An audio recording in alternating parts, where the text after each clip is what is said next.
Welcome, everyone. This is training from the speech contest training team. You might have been asking yourself, what is a tall tale speech? We're here to tell you all about that today. Let's get started. I want to introduce you to the contest training team for 2024-2025.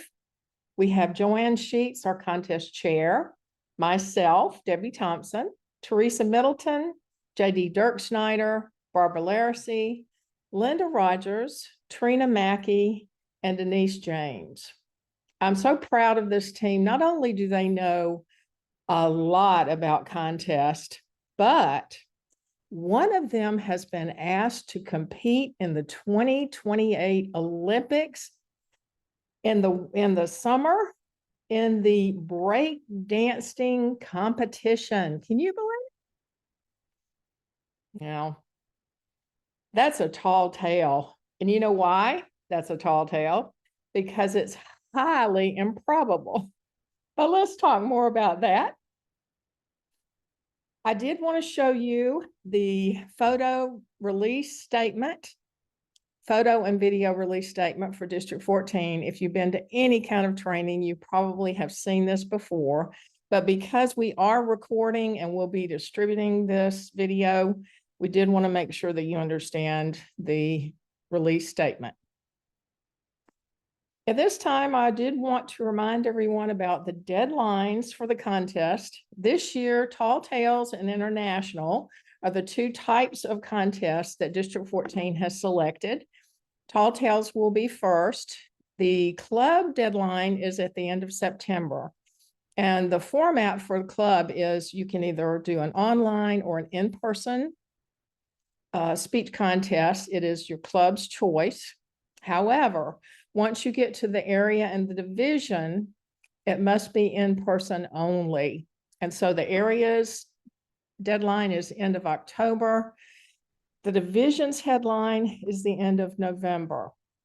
Then we get to the international contest. The deadline for that is the end of January for clubs. And again, you can have an online or an in-person contest. It's up to the club. However, at the area and division level, it is in-person only. The area deadline is end of February, and the division deadline is end of March. And a little caveat to the Tall Tales, divisions may combine their Tall Tales contest with their international contest in March if they desire to do so. I wanted to remind you before we get started that there is district training on YouTube channel. It is under the playlist of speech contest trainings. These are some of the videos that we've done in the past. How to have a fabulous contest tells you a lot about how to come about with the contest master. How to chair and master a fabulous contest, that is for the contest chair. Contest basics for contestants. This is about a 12 to 15 minute video for contestants to let them know what they need to do and any things about the contest. How to be a law-abiding judge tells you how to judge a contest, and it does include Tall Tales. How to be an honorable chief judge is one that we've come up with. That is a lot of details about how to be a chief judge. How to have a terrific online contest. There are certain best practices for that as well. And then breaking a ballot room tie. This video is only about 6 to 10 minutes. It is a must for ballot counters and chief judges to really understand how to break a tie. Very good. And then coming soon, we're very excited about this, 8 ways to get kicked out of a contest, speech contest. And this is all about protest and disqualification. So that will be coming soon to everyone, and we'll let you know when that has come out. So let's start talking about Tall Tales. I wanted to go first to the rule book, 2024-2025 rule book. And this is pulled straight from the rule book about Tall Tales contest rules. You will note that it says the subject for Tall Tales, a Tall Tale speech must be highly exaggerated, improbable in nature, and have a theme or a plot. It also says that humor and props may be used to support and illustrate the speech. So those are things that came directly from the rule book. Let's take a look at eligibility. For a Tall Tales contestant, you must be a paid member of a club in the area, division, and district in which you are competing. The club must also be in good standing, and that means good standing means they have 8 paid members at least. A new, dual, or reinstated member must have dues and membership application current. And then you have to maintain eligibility at all levels of a contest, not just club, but area, division, and district. That's important because we are in the middle of a dues cycle. If your contestant is eligible in September because they have paid their dues, just be careful that they also pay their dues for the new term in October so that they remain eligible to be in the contest as a paid member. And then there are some people that are ineligible to compete, and there's a long list, so I'm not going to go through those, but that is in your contest rule book if you want to take a look at those. I wanted to talk a little bit about originality because some people have said, well, this tall tale is something that's totally made up, and that is the case. However, you do have to, it still has to be an original speech. And so this is from the rule book as well. It says 25% or less of the speech may be devoted to quoting, paraphrasing, or using someone else's ideas. If you do use material, any quoted, paraphrased, or referenced material, you must identify it. So if you use a quote, tell who was responsible for the quote. It does mean that 75% of the speech has to be original. So you can't just retell a Paul Bunyan story. You really do need to come up with something that is original. So that's very important. If it's not, you can be protested. You can be disqualified. The other thing in the rule book is that you may not reference other contestants or their speech during the same contest. This is relatively new. It's something that they've come up with in the last couple of years. And a lot of times we tell people in clubs, this is a great technique. You reference someone else. However, in a speech contest, you must not do this or you can be disqualified. So I did want to point that out to you. And when you sign your eligibility forms, you will also sign that this is original. Wanted to talk a little bit about the use of props because that is something that they have suggested in the rule book. If you do use props, you must notify the contest master or contest chair prior to the contest. If the venue has any restrictions on props, you have to follow the venue restrictions. And then finally, you have to be able to put your props up and take them down within the minute of silence. So don't move in bedroom furniture. You got to do something that you're able to move out and put in within a minute. All right, let's look at the contestant checklist. This says for international humorous and tall tales contest, you select a topic and prepare your own substantially original speech. Again, we talked about that originality component. The timing for tall tales is a little bit different. It's shorter than our normal 5 to 7 minute speech. And so I did want to go through that. It is 3 to 5 minutes. You can see the different times here, 3, 4, and 5 minutes for the green, yellow, and red.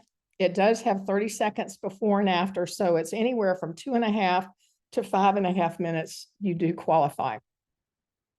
So I wanted to go into the Tall Tales information on the ballot and guide, which is what the judges are looking at.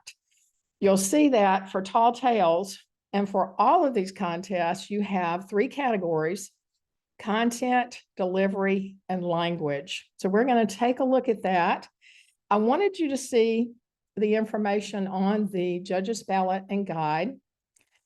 You'll notice that for tall tales, 30% of the points that you can get are in the speech development or content category. A huge 55% is in the delivery portion, and then 15% in the language portion. So we're going to go into those in a little bit more detail, but I did want you to see a huge part of the scoring for tall tales is in the delivery section. So let's take a little bit of a deep dive here. This is content, and I wanted you to see it in relation to the other contests, the ones that you're probably a lot more familiar with. But if we look at tall tales, we can see that it is only 30% of the points, where the other contests have a lot more, almost half or more in the content area. Tall tales only has 30. It only has one category. It doesn't have effectiveness, speech value, or audience response. It only has speech development. Let's take a look at that. Speech development is the way that you put the speech together, the structure, the organization. This says a good tall tale speech immediately engages the audience's attention. So it's that opening that you have to be very careful with and engage your audience right away. And then you smoothly build to a climax and a conclusion. So your closing is important, as well as your transitions and the body of your speech. Let's look at delivery. As we said, that's a huge portion of tall tales. The delivery here is 55% of your points. You'll notice that it has physical and voice, which are pretty much in line with the other contests that we're familiar with. However, it has speech techniques that are 25% of the category's points, and it is only found in tall tales. So let's take a look at speech techniques for a second. Physical, this is something you've probably seen before in other speech contests, but the speaker's appearance should reinforce the story. That doesn't mean someone gets more points for wearing a suit and tie. It means that as judges, you need to look at, does this appearance, clothing, presentation reinforce the story? And then you're looking for gestures, expressions, and body positions. So look at those gestures carefully. As far as voice, we're looking for someone to have a very clear voice. Of course, use vocal variety, as you do with a lot of the other speeches. And then it's clear so that the words are easily understood. You're using different pitches, you're using different paces, things like that. Vocal variety is very important in this tall tales speech as well.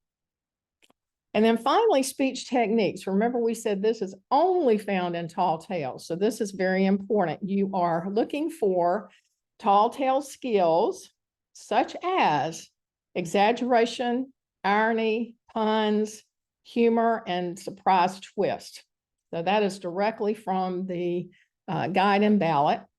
These techniques are essential and the essence of tall tales. So these things are very important, and you need to skillfully incorporate them into tall tales. It's giving you examples, but there are other rhetorical devices that you can use as well, and we're going to show you an example of that. But one is alliteration. That is when you use the same starting letter in a lot of words. An example of that is bed, bath, and beyond. That's something that device that you can use using the same letters in a sentence. Let's take a look at some of these examples. We've heard of exaggeration, and that probably is familiar to you, but Johnny Carson was the king of exaggeration. And so I have an example from him. You know, I was visiting a small town last week. How small was it? The enter and exit signs for the town were on the same pole. That is small. So that's an example of exaggeration. Let's look at irony. I like these examples. A fire station burns down. A marriage counselor files for divorce. The police station gets robbed. And a pilot has a fear of heights. So these are all very ironic statements. But one of my favorites is that in 2002, a tree was planted in Los Angeles in a park in honor of George Harrison. The tree later died after being infested by beetles. How ironic. Let's look at examples of puns. This is a play on words. So I wanted to show you a few examples. The grape didn't say much when he got stepped on. He just let out a little whine.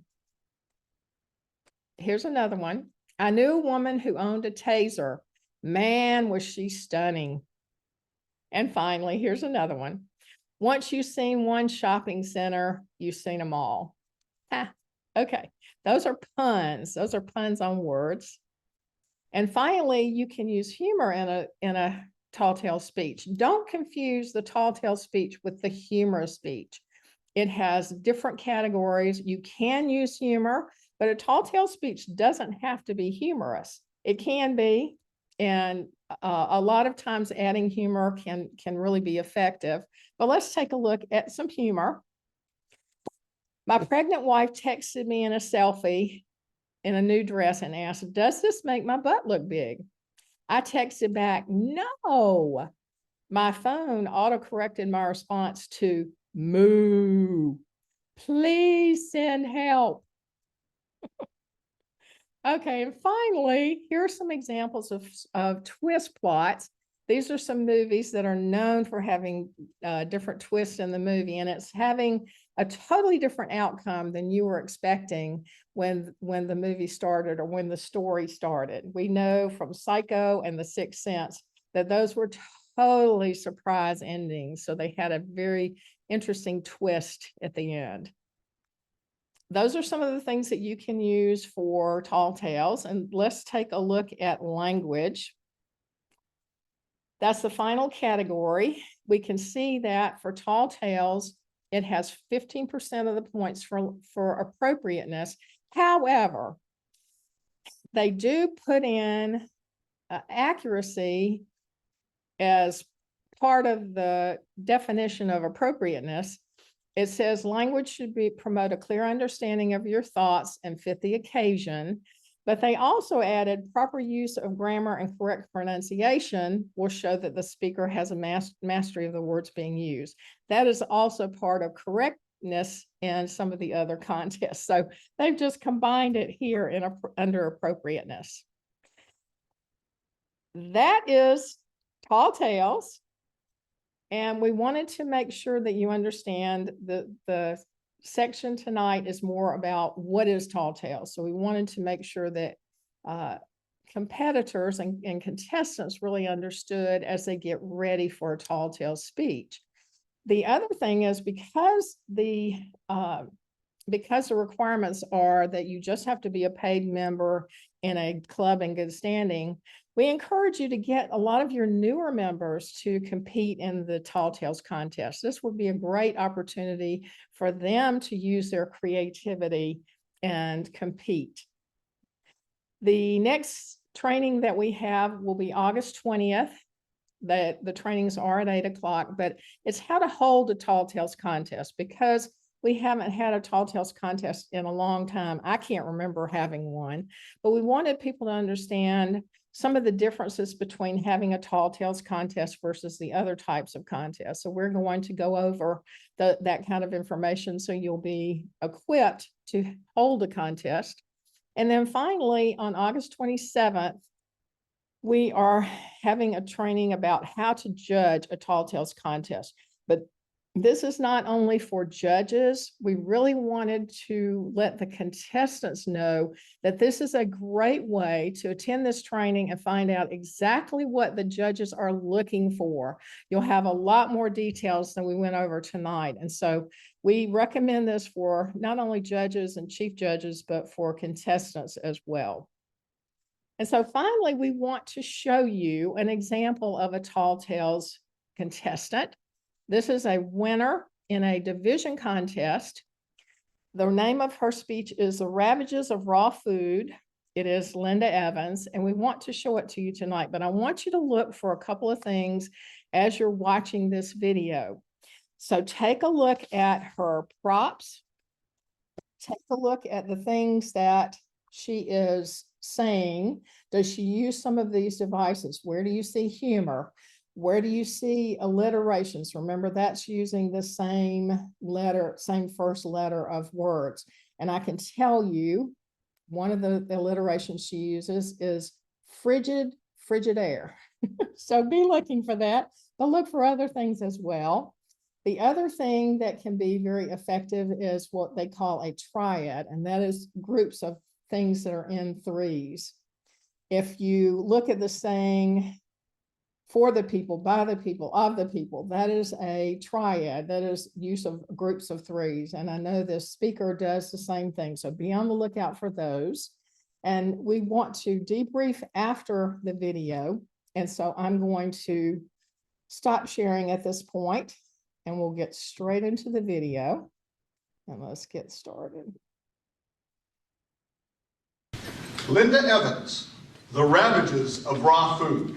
The Ravages of Raw Food. Linda Evans.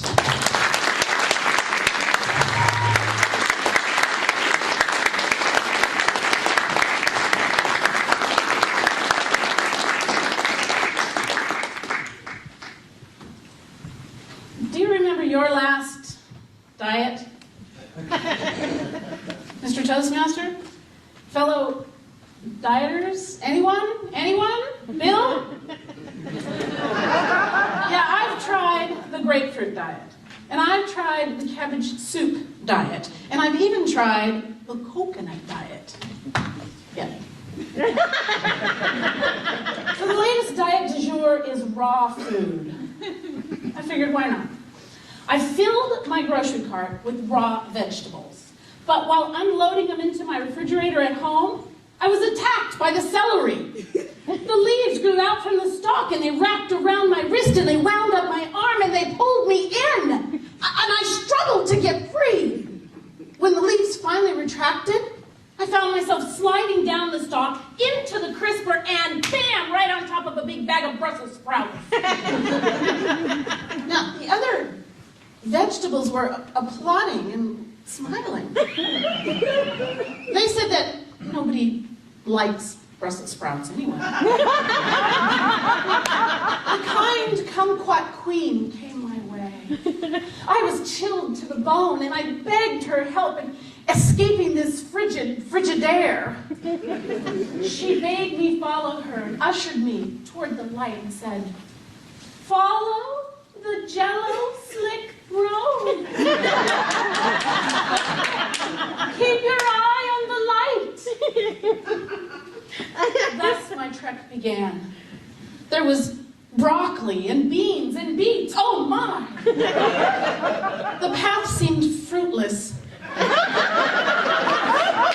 I remembered the kind kumquat queen's final warning to me. She said, "Beware the one bad apple."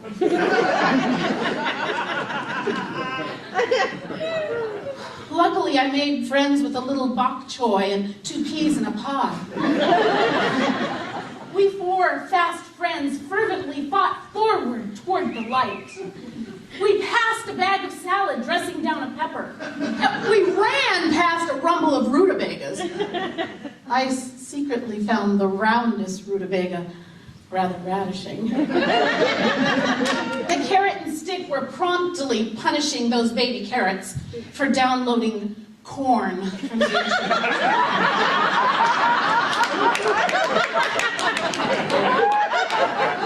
I reached for the nearest BlackBerry and I tried to dial out for help, but it was no use. Suddenly, the light became bright. Freedom was in my sight, and a sour smell accosted my nostrils as one bad apple blocked my way. My face was red as a beet. And even though the one bad apple was cool as a cucumber, I could see this oozing foam going from top to the bottom. Then this fuming and foaming one bad apple began to charge at me. Why, I reached for my ruby reds and clicked them together and said, "This is no place for foam. This is no place for foam. This is no place for foam."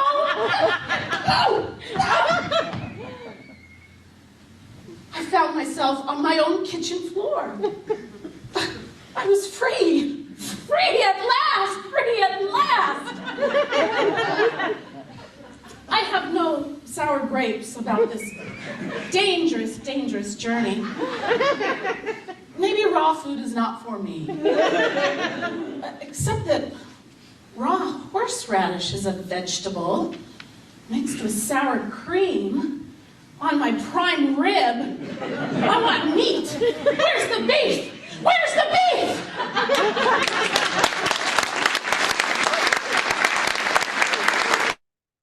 So we wanted to debrief just a second as we go back over some of the things that you noticed. You saw her props, very simple, but I think they did add a lot to the speech. Noticed a lot of alliterations. Kumquat queen, frigid, frigid air.